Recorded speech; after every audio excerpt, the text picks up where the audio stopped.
Welcome to EcoClips, the new video format to document and explain outstanding ecological theories, landmarking experiments, and classical ecology study sites by leading experts in all ecological disciplines. Australia is home to the oldest rainforest on Earth, serving as refugia for many plant species once widespread in Gondwana more than 60 million years ago. In the first part, we talked about the origin and conservation of Australian rainforest with Dr. Robert Koyman. In the second part, Rob outlines future research directions in rainforest ecology and provides advice to young scientists interested in researching rainforests. How did you become interested in this fantastic topic of Australian rainforest ecology? I had the great good fortune to be mentored early in my career by one of Australia's first rainforest ecologists, Professor Len Webb, who worked with CSIRO and had the first rainforest ecology unit in Australia. He did all the early phytochemical surveys and also worked with Indigenous people about active alkaloids and all of those pharmaceutical and medicinal properties, potential of rainforest species and trees.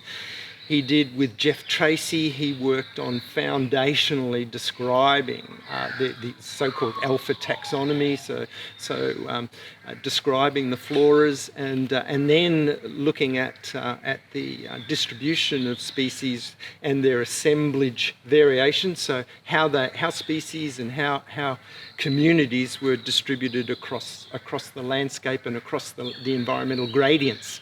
So with CSIRO and a guy called Bill Williams, who was a brilliant mathematician and also a statistical person par excellence, Bill with CSIRO developed the first clustering algorithms, and so what we now use regularly to distinguish communities and to compare community variation statistically, these guys invented it. They thought their way through that complex statistical landscape and came up with programs that allowed people like me to see how the similarity and dissimilarity between species assemblages played out across the whole latitudinal gradient in Australia, the elevation gradients and all the other variables. So that was the beginning of our understanding of basically species distributions along environmental gradients and how in the end you end up with assemblages of species that for a variety of reasons, either biogeography and history or environmental preferences, how they come together and operate across the landscape.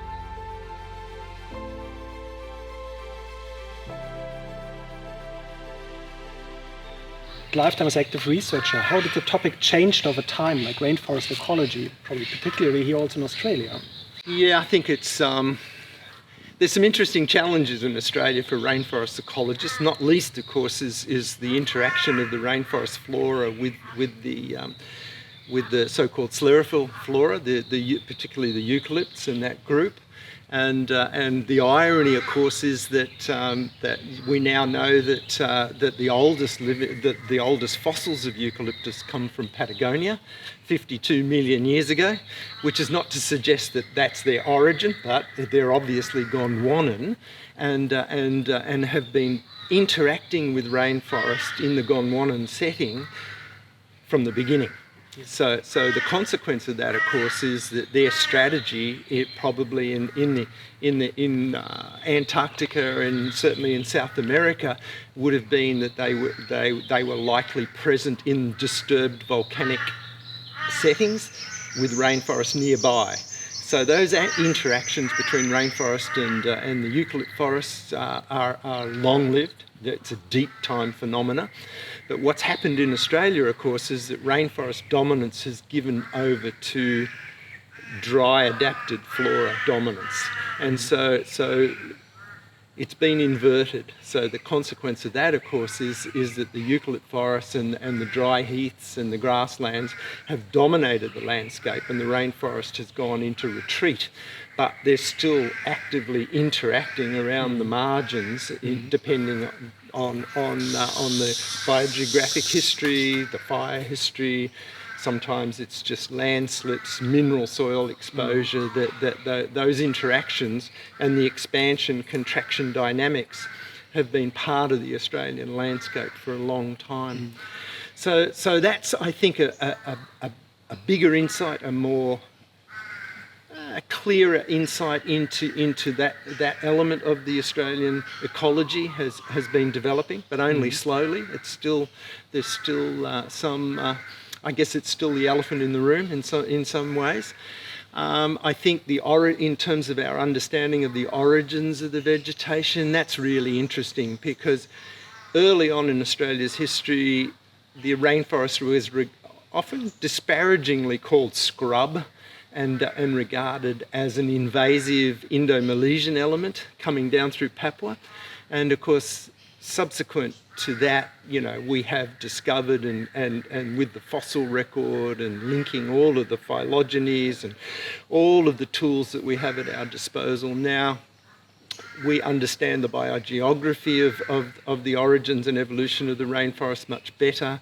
We understand how the Antarctic Gondwanan flora has interacted with the Indo-Malesian flora, how the different elements have sorted through time through the expansion-contraction dynamics, and the consequence of that species mixing, how the strategy variations, seed size distribution, trait distribution, function, all of that has been hugely clarified in the process, and I'm pleased to have been, with Mark Westerby and others, part of that process of using functional traits and other components to better understand how plants make a living and who they like living with, and how that plays out in the landscape. So all of that has converged really to vastly improve our understanding of this incredible flora.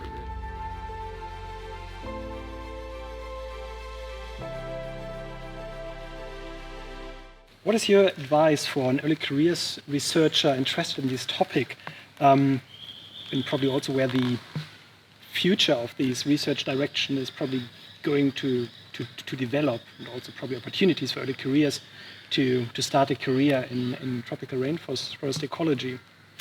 Yeah, it's an interesting question, because it's I think the exciting aspect for me has been the convergence of, as a botanist and an ecologist who liked measuring things and naming things and doing all these things, what really took over through time, of course, was how these the species function, the variation in terms of strategies, how they make a living, the levels of information that come out of traits, but also using different lines of evidence. So the fossil record, the phylogenetic, aspects, the genomic work, the trait work, or how all of those things, the different lines of evidence, come together to better inform your understanding. I think that's a really, for me, that's been a thrilling aspect of it.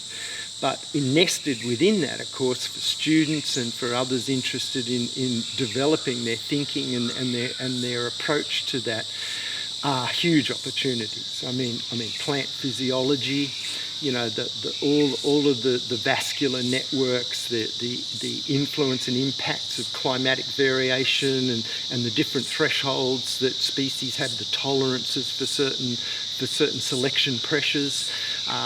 All of those are areas of research are improving rapidly and are really relevant to predictions for climate impacts and all of those things. So there's opportunities there to contribute really significantly to our understanding, as there is really by linking the fossil record with the living floras. there's a big gap in terms of the disciplines.